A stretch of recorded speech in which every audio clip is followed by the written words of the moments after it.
स्वागत है बच्चों, मेरे साथ एक बार फिर से जुड़ने के लिए। हम लोग इस वीडियो में एरर्स के बारे में पढ़ने जा रहे हैं। ठीक है, तो हम लोग ये बोल रहे हैं कि हर एक इंस्ट्रूमेंट से एक मिनिमम लीस्ट वैल्यू ही मेजर की जा सकती है, उससे हम लोग कम वैल्यू मेजर नहीं कर सकते हैं। तो मान लीजिए कि हमें मेजर करना होता है, अगर जैसे कि हम लोग ग्रेविटी मेजर कर रहे हैं, तो ग्रेविटी मेजर करने के लिए हम लोग क्या करते हैं? ग्रेविटी मेजर करने के लिए हम लोग यूज करते हैं, एक पेंडुलम यूज करते हैं, और पेंडुलम से हम लोग, पेंडुलम का होता है कुछ लेंथ होगा और इसका कुछ मास होता है, और ये कुछ इसका हम लोग टाइम पीरियड टी मेजर करते हैं, और हम लोग फॉर्मूला यूज करते हैं time T equal to 2π√L/g, और यहां से हम लोग g लिखते हैं कि g जो होगा वो क्या होगा, ये होगा 4πL divided by T square होगा ये। ठीक है, तो हम लोग ये फॉर्मूला यूज करते हैं ग्रेविटी की वैल्यू फाइंड आउट करने के लिए। हम लोग एक्सपेरिमेंट करते हैं, और एक्सपेरिमेंट से इस जगह पर, जैसे जहां पर भी हैं हम लोग, उस जगह पर हम लोग ग्रेविटी की वैल्यू फाइंड आउट करना चाहते हैं। हमें पता नहीं है कि वो उसकी ट्रू वैल्यू क्या है, ट्रू वैल्यू पता नहीं कि क्या है, तो हम लोग कह रहे हैं कि हम लोग एक्सपेरिमेंट करेंगे, और एक्सपेरिमेंट से हम लोग एक्सपेरिमेंट करते हैं, इसको पेंडुलम बोलते हैं। पेंडुलम से हम लोग इसका टाइम पीरियड मेजर करते हैं, लेंथ मेजर करते हैं, और इस फॉर्मूले से हम लोग ग्रेविटी की वैल्यू निकालते हैं। यही बोलते हैं हम लोग कि ऐसा ही करेंगे। ग्रेविटी की वैल्यू इस पॉइंट पर, जहां पर मैं खड़ा हूं या जहां पर आप खड़े होंगे, वहां पर हम लोग ग्रेविटी की वैल्यू निकालेंगे, ट्रू वैल्यू निकालना चाहते हैं कि उस पॉइंट पर ग्रेविटी की ट्रू वैल्यू क्या है। 9.8 नहीं है, 9.8 एक अप्रॉक्सीमेटेड वैल्यू है, वो सब जगह अलग अलग होगा। तो हम लोग ट्रू वैल्यू मेजर करना चाहते हैं कि ग्रेविटी की ट्रू वैल्यू क्या है, या बोले कि हम लोग मतलब डेसिमल के 2 पॉइंट तक हम लोग ग्रेविटी की वैल्यू मेजर करना चाहते हैं। हम लोग ये भी कह सकते हैं। ठीक है, तो हमारा एक्सपेरिमेंटल सेटअप ये है। हमने एक्सपेरिमेंट में एक पेंडुलम लिया है। पेंडुलम का हम लोग क्या करेंगे, लेंथ मेजर करेंगे, टाइम टी मेजर करेंगे, और इस फॉर्मूले से ग्रेविटी की वैल्यू निकालेंगे। तो हम लोग को ये पता है कि लेंथ में भी एरर होगा, लेंथ मेजर करने में एरर होगा, क्योंकि हमारा जो भी इंस्ट्रूमेंट होगा, और खुद हम लोग फॉल्टी मेजरमेंट करते हैं, तो हमारा लेंथ में भी एरर होगा और टाइम में भी एरर होगा। तो इसका मतलब कि हम लोग जो भी ग्रेविटी की वैल्यू मेजर करेंगे वो एक्यूरेट वैल्यू नहीं होगी, या ट्रू वैल्यू नहीं होगी, संभावना है कि वो गलत होगी। तो इसलिए हम लोग ये बोलते हैं कि जब भी एक्सपेरिमेंट हम लोग करते हैं, तो संभावना ये है कि हम लोग ट्रू वैल्यू नहीं पाए। तो ट्रू वैल्यू पाने के लिए हम लोग क्या करते हैं कि हम लोग किसी भी एक्सपेरिमेंट का हम लोग एक आउटकम लेने की बजाय, मतलब एक रिजल्ट लेने की बजाय, हम लोग 10 बार वो मेजरमेंट करेंगे, 10 बार अलग अलग तरीके से मेजरमेंट करेंगे। ठीक है, 10 अलग अलग मेजरमेंट लेंगे, 20 अलग अलग मेजरमेंट लेंगे, और उन सारे मेजरमेंट्स का हम लोग क्या करते हैं, एवरेज लेंगे, और बोलेंगे कि वो जो एवरेज है वो ट्रू वैल्यू के ज्यादा करीब है। मैंने क्या बोला कि हमें ट्रू वैल्यू नहीं पता है, और ट्रू वैल्यू नहीं पता तो उसके लिए हम लोग क्या करते हैं कि हम लोग एक्सपेरिमेंट करते हैं, एक बार की बजाय कई बार करते हैं, मतलब कि n टाइम्स करेंगे। तो हम लोग ये बोल रहे हैं कि हम लोग एक्सपेरिमेंट कर रहे हैं ग्रेविटी की वैल्यू g फाइंड आउट करने के लिए। ये फॉर्मूला सही है, 4π²L/t। ठीक, हम लोग ये बोल रहे हैं कि हम लोग ग्रेविटी की वैल्यू मेजर कर रहे हैं, और हमने लेंथ मेजर किया और टाइम t मेजर किया, और हमें ये पता है कि इसकी वजह से हमें ग्रेविटी की अलग अलग वैल्यूज मिलती हैं। g1 मिलता है, पहले बार हमने एक्सपेरिमेंट किया तो हमें ग्रेविटी की वैल्यू मिली g1, दूसरे बार हमने एक्सपेरिमेंट किया तो ग्रेविटी की वैल्यू मिलती है g2, तीसरी बार हम लोग एक्सपेरिमेंट करते हैं तो ग्रेविटी की वैल्यू मिलती है G3, और ऐसे करते करते हम लोग ये बोल रहे हैं कि हम लोग n टाइम वो एक्सपेरिमेंट परफॉर्म कर रहे हैं। और जब हम लोग n टाइम एक्सपेरिमेंट परफॉर्म करते हैं तो इस सारे जो आउटकम्स हैं, इन सारे अगर आउटकम का हम लोग समेशन लें तो हम लोग ये बोलते हैं कि जो जी मीन होगा, इसको मीन बोलते हैं, जी मीन।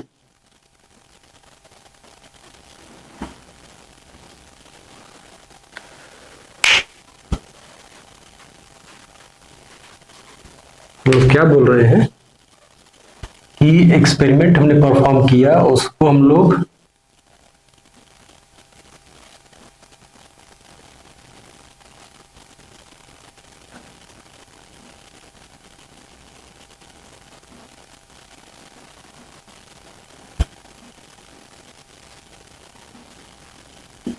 ठीक है, हम लोग ये बोल रहे हैं कि हमने ग्रेविटी मेजर करने के लिए हमने एक पेंडुलम लिया, और पेंडुलम का हम लोग लेंथ मेजर करेंगे, टाइम टी मेजर करेंगे, और ये हम लोग एक बार की बजाय हम लोग n टाइम्स हमने ये एक्सपेरिमेंट किया, और हमने अलग अलग G1, G2, G3, Gn हमने अलग अलग ग्रेविटी की वैल्यू हमने उस पॉइंट पर जहां पर भी हम लोग हैं वहां पर वो मेजर करेंगे।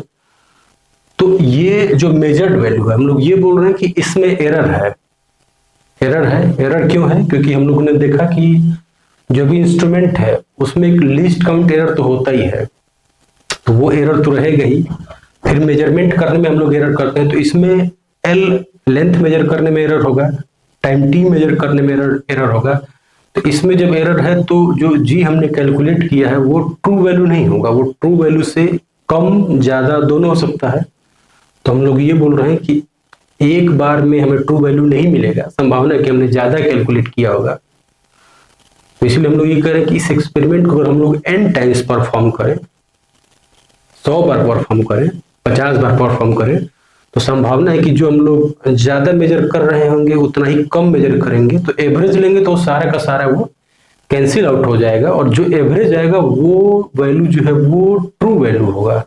तो यहाँ पर ये बोल रहे हैं कि जो जी आया है, जी मीन जो आया है, जो जी एवरेज आया है, सारे आउटकम्स का जब हम लोग सम करते हैं, एवरेज लेते हैं, ये जो वैल्यू आया है, इस वैल्यू को हम लोग ये बोलेंगे कि ये जो है वो ये अब ट्रू वैल्यू है। ये इस जी मीन को, ये जो जी आया है, इसको हम लोग ये बोलेंगे कि ये ट्रू वैल्यू है यहां पर।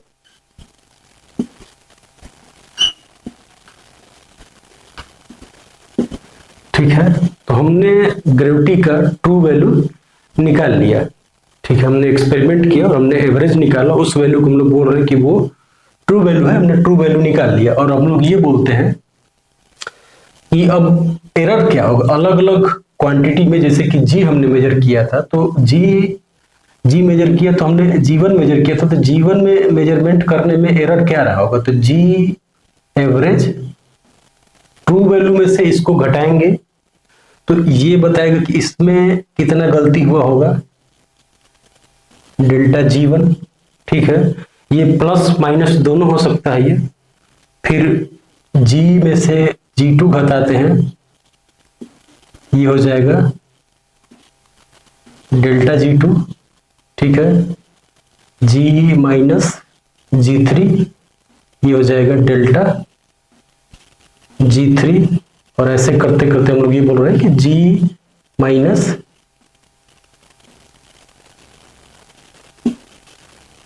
Gn, और ये हो जाएगा डेल्टा Gn। तो ये हमने सब में एरर निकाल लिया, एरर इन G1, ये एरर इन Gn। हर एक जो हमने एक्सपेरिमेंट किया और हर एक जो वैल्यू आया है जी की, हम लोग ये बोल रहे हैं कि जी हर एक एक्सपेरिमेंट में ये जो वैल्यूज आया है G1, G2, G3, तो हम लोग अब इसको मीन से इस वैल्यू को घटा देंगे तो वो प्लस माइनस दोनों साइन आ सकता है। लेकिन ये जो वैल्यूज आते हैं वो उसको बोलते हैं कि error in G1 error in G2, error in G3, ठीक है। और ऐसे करते करते हम लोग सारी वैल्यूज को निकाल लिए। तो हम लोग, लेकिन ये वैल्यू जो है ये इनका साइन दोनों होता है, प्लस और माइनस होता है, तो इसलिए हम लोग रिपोर्ट करते हैं इसको। प्लस और माइनस से हमें नहीं मतलब है, हम लोग इसको रिपोर्ट करेंगे पॉजिटिव वैल्यू। तो इसको हम लोग ऐसे लेते हैं कि डेल्टा G1, ठीक है, डेल्टा G2, ठीक है। हमने क्या बोला कि हमने एरर निकाल लिया हर एक रिजल्ट में, ग्रेविटी को कैलकुलेट करने में जो भी रिजल्ट्स आए हैं। पहले हमने मीन निकाला, मीन को हम लोग बोल रहे हैं कि ट्रू वैल्यू है, फिर ट्रू वैल्यू हमें निकल गया तो हम लोग हर एक जो रिजल्ट था उसमें से हम लोगों ने, हर एक रिजल्ट से हम लोगों ने एरर फाइंड आउट कर लिया हर एक रिजल्ट में। और वो जो एरर होगा वो प्लस माइनस दोनों हो सकता है। तो हम लोग क्या करें कि उसकी केवल अब्सोल्यूट वैल्यू ले रहे हैं। तो डेल्टा जो G1 है उसको बोलते हैं कि अब्सोल्यूट एरर इन, इसको बोलते हैं, इस क्वांटिटी को ऐसे पढ़ेंगे, डेल्टा G1 जो है इसको बोलेंगे अब्सोल्यूट एरर इन G1 बोलेंगे, ठीक है ना। तो जिस भी एक्सपेरिमेंट का हमने मतलब मॉड ले लिया, मॉड का मतलब होता है पॉजिटिव क्वांटिटी लेना, तो ये प्लस माइनस साइन दोनों आ सकता है एरर में, लेकिन हम लोग केवल अब्सोल्यूट वैल्यूज ले रहे हैं, ठीक है। तो उन सारे अब्सोल्यूट वैल्यूज का जो भी एक्सपेरिमेंट हमने किया उसमें जितने भी एरर आए हैं प्लस माइनस सब आएंगे, तो उसका हमने अब्सोल्यूट लिया और उस अब्सोल्यूट एरर का मीन ले लिया। इसको हम लोग बोलते हैं, ये जो क्वांटिटी हम लोग निकालते हैं डेल्टा G, इसको बोलेंगे डेल्टा G जो है इसको बोलेंगे अब्सोल्यूट मीन, अब्सोल्यूट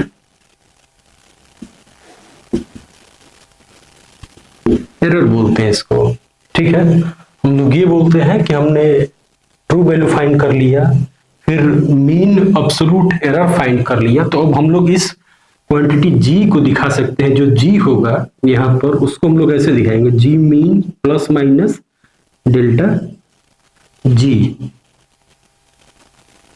यहाँ पर डेल्टा G है वो पॉजिटिव होगा, सब सारी क्वांटिटीज पॉजिटिव हैं, तो जो डेल्टा G है वो पॉजिटिव होगा, तो इसको हम लोग ऐसे लिखते हैं। तो इसको हम लोग बोलते हैं, तो हमारा जो जो मतलब दिखाने का तरीका है, जो फिजिक्स में हम लोग क्वांटिटीज को दिखाते हैं विथ एक्सपेरिमेंटली, ये ट्रू वैल्यू है और ट्रू वैल्यू के साथ में ये इतना एरर है, इसको बोलते हैं डेल्टा G को हम लोग बोलते हैं मीन अब्सोल्यूट एरर बोलते हैं।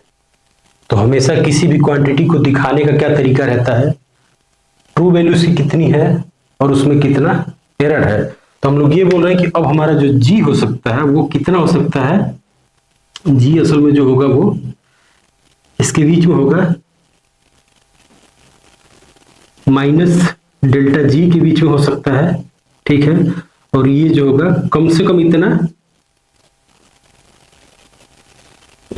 और मैक्सिमम इतना होगा। ये G की जो वैल्यूज आ रही होंगी वो इतने में आएंगी।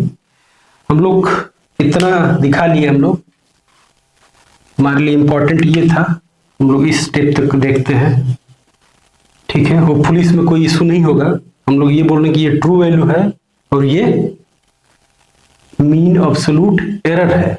तो हम लोग मीन अब्सोल्यूट एरर से नहीं मतलब है, हम लोग ये दिखाना चाहते हैं कि एरर जो है वो रिलेटिव एरर कितना है। तो रिलेटिव एरर कितना हो जाता है, रिलेटिव एरर इन G जो है वो कैसे डिफाइंड है, delta G divided by G, ठीक है। ये जो मीन हमने निकाला है वो है delta G divided by G। हम लोगों ने ये ऐसे दिखाया, G को हम लोग दिखाएंगे ट्रू वैल्यू से, true value plus minus error.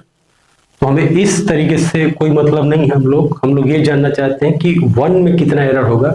तो इसलिए हम लोग रिलेटिव एरर डिफाइन करते हैं। तो रिलेटिव एरर जो होता है वो कैसे डिफाइंड है, mean absolute error divided by true value, ठीक है।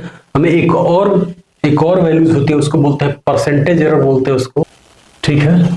परसेंटेज एरर क्या है, जो रिलेटिव एरर है उसी में जब हम लोग 100 मल्टीप्लाई कर देते हैं, 100 मल्टीप्लाई कर देंगे तो वो जो वैल्यू है वो क्या हो जाएगा, परसेंटेज एरर हो जाएगा। तो हम लोग जब भी कोई मतलब एक्सपेरिमेंट में हम लोग मोस्टली जब आप प्रॉब्लम सॉल्व करेंगे या एरर्स के बारे में पढ़ेंगे तो हम लोग ये देखते हैं कि डाटा जो भी एक्सपेरिमेंटल वैल्यूज दी होती हैं वो ऐसे दी रहेंगी, जी मतलब true value plus minus error दिया रहेगा, या इसी को हम लोग ऐसे भी लिखते हैं कि ये जी प्लस माइनस और यहाँ पर डेल्टा ए परसेंटेज वैल्यू दे रखेंगे हम लोग यहाँ पर, मतलब कि ये लिखेंगे 10% एरर है, यहाँ पर 5% एरर है, 2% एरर है। तो हम लोग वैल्यू जैसे देते हैं, कोई भी वैल्यूज होगा तो जी प्लस माइनस 10% एरर, जी प्लस माइनस 5% एरर। तो मैंने ये बताया केवल ग्रेविटी के लिए बताया है, लेकिन होपफुली ये बात समझ में आ रही है। अगर लेंथ मेजर करना होता तो लेंथ में भी इसी तरीके से हम लोग अलग अलग वैल्यूज निकालेंगे, G1 G2 मतलब L1 L2 L3, ठीक है। तो उस वैल्यूज का हम लोग मीन निकाल लेंगे, summation divided by n। Mean हमें वैल्यू ट्रू वैल्यू मिल जाएगा। मीन वैल्यू को हम लोग ये बोल रहे हैं कि वो ट्रू वैल्यू भी है, और ट्रू वैल्यू में से हर एक जो एक्सपेरिमेंटल रिजल्ट है उसको हम लोग घटाएंगे तो हमें एरर मिल जाएगा, और उसका जब पॉजिटिव ही केवल वैल्यू लेंगे, मॉड ले लेंगे, तो वो अब्सोल्यूट वैल्यू हो जाएगा। उस अब्सोल्यूट वैल्यू का जब हम लोग मीन लेंगे तो वो हमें मीन अब्सोल्यूट एरर मिल जाएगा। मीन अब्सोल्यूट एरर, इसको हम लोग पढ़ते हैं डेल्टा G1 को पढ़ेंगे absolute error in G1, absolute error in G2, absolute error in G3, absolute error in Gn।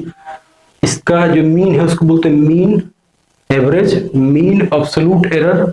फिर इतना इस क्वांटिटी को हम लोगों ने निकाल लिया तो इसको हम लोग ऐसे दिखाएंगे, इसको हम लोग ऐसे दिखा लेते हैं। जो हमें पूछा रहेगा, हमें रिलेटिव एरर पूछा रहता है या फिर परसेंटेज एरर पूछा रहता है या परसेंटेज एरर दिया रहता है, तो हमें देख के ये समझना है कि वो कितना होगा। अगर जैसे कि 10% दिया होगा, जैसे कि यहाँ पर जी अगर मान लेते हैं कि मतलब कोई एक वैल्यू है 100 प्लस माइनस 10% अगर दिया हुआ है, तो इसका मतलब कि एरर जो है वो कितना है। अगर हम लोगों ने एक डिस्टेंस मेजर किया जिसका रिजल्ट आता है 100 सेंटीमीटर प्लस माइनस 2%, तो इसका मतलब हुआ कि उसमें जो एरर है वो कितना है 100 सेंटीमीटर प्लस माइनस 2 सेंटीमीटर, यही उसमें एरर होगा। ठीक है, होपफुली ये बात क्लियर है। जब ये बात समझ में आ जाती है, मैंने ग्रेविटी के लिए फिर से बताया कि मैंने बताया एक एग्जाम्पल लेकर ग्रेविटी के लिए, लेकिन ये फंडामेंटल रूल है और यही हर एक क्वांटिटीज पर अप्लाई होगा। अगर लेंथ होगा तो हम लोग यहाँ ग्रेविटी की बजाय लेंथ लिखेंगे। टाइम का अगर हम लोग मेजरमेंट कर रहे होते तो टाइम लिखते सब जगह, ठीक है। और हमें उसी तरीके से relative error, percentage error calculate करना होता और वो हम लोग कैलकुलेट कर सकते हैं। तो हम लोग जब ये एरर, मतलब ये हमें समझ में आ गया कि हर एक क्वांटिटी के मेजरमेंट में कुछ एरर होता है, तो जब ये समझ में आ जाता है कि एरर होता है तो वो एरर, वो जब समेशन होगा, जैसे कि अगर दो फिजिकल क्वांटिटीज हैं और उन दोनों फिजिकल क्वांटिटी का सम या डिफरेंस है, उसमें एरर कैसे मतलब प्रोग्रेस करता है। जैसे कि हमने लेंथ लिया, लेंथ हमने मेजर किया, लेंथ में भी कुछ एरर होता है, लेंथ में कुछ एरर होगा ही। ब्रेड्थ हमने मेजर किया, उसमें भी कुछ एरर होगा। तो अगर हम लोग पेरीमीटर अगर मेजर करेंगे तो पेरीमीटर में एरर कितना होगा, या एरिया अगर निकालें तो एरिया में कितना एरर होगा, अगर वॉल्यूम निकालें तो वॉल्यूम में कितना एरर होगा। ये हमारा नेक्स्ट टॉपिक है कि एरर हमारा फिर कैसे अलजेब्राइक या बोलेंगे अरिथमेटिक ऑपरेशन में एरर कैसे आगे बढ़ते हैं, माइग्रेट करते हैं। माइग्रेट तो नहीं बोलते हैं इसको, हम लोग बोलते हैं कि प्रोपोगेट करते हैं। एरर कैसे प्रोपोगेट करता है मैथमेटिकल इक्वेशंस में, उसको फिर हम लोग देखेंगे नेक्स्ट वीडियो में, क्योंकि अभी मुझे बहुत गर्मी हो रहा है।